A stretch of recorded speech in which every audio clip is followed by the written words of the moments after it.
আমাদের ভালো লাগাতে সকলকে অনেক অনেক অনেক স্বাগত জানিয়ে আমার আজকের গল্প আরম্ভ করছি।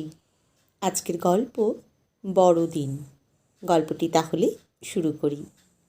শোনো দিদুন, সবার জীবন রূপকথার মতো হয় না।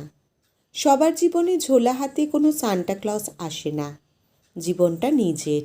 তার সব দায় যখন নিজেকে ভোগ করতে হয়, তখন সেই জীবনটাকে নিজেকেই সাজিয়ে তুলতে হয়।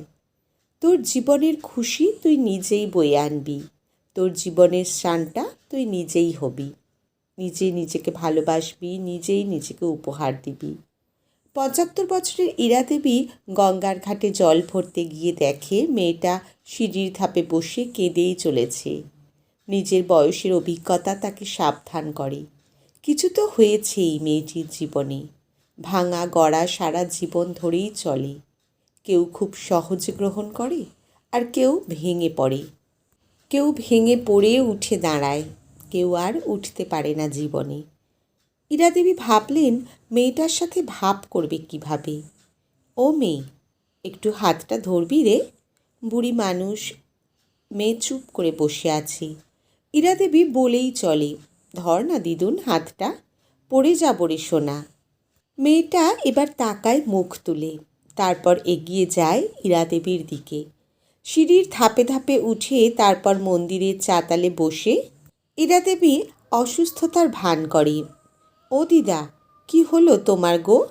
মাথাটা ঘুরছে দিদুন। কিছু খাইনি সকাল থেকে। আমায় একটু বাড়ি দিয়ে আসবে দিদুন? তোমার বাড়ি কোথায় গো? এই তো সামনেই রে দিদুন, সোজা গিয়ে ডান দিকে 10 মিনিটের পথ। আনন্দধারা আমার বাড়ির নাম।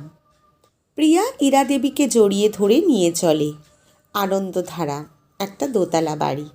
বাড়ির ভিতরে ঢুকে ইরা দেবী বলে, চা করতে পারিস দিদুন? এক কাজ কর, কফি কর। প্রিয়া কফি বানায় রান্নাঘরে গিয়ে। 2 কাপ কফি নিয়ে ইরা দেবী জমিয়ে বসেন। তারপর বলে, বল দিদুন, তোর কি সমস্যা?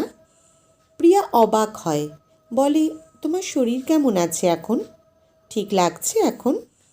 কিন্তু তুই কেমন আছিস বল? প্রিয়া কেঁদে ফেলে, এত উপেক্ষা নিতে পারছি না দিদা। কাছের মানুষ যখন অবহেলা করে তা সহ্য হয় না। যে একদিন আমার জন্য পাগল ছিল, সে আজ আমাকে চেনে না। আমি সহ্য করতে পারছি না। ইরা দেবী বলল, নিজের লোকেরাই বেশি কষ্ট দেয় আমাদের, সব সম্পর্কেই। এই দেখ না দিদুন, আমার স্বামীর মারা যাবার পর আমি একা হয়ে গেছি।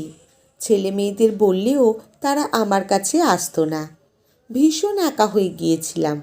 তখন নিজেই বুদ্ধি বের করলাম। বাড়িতে কটা মেয়েকে ভাড়া দিলাম।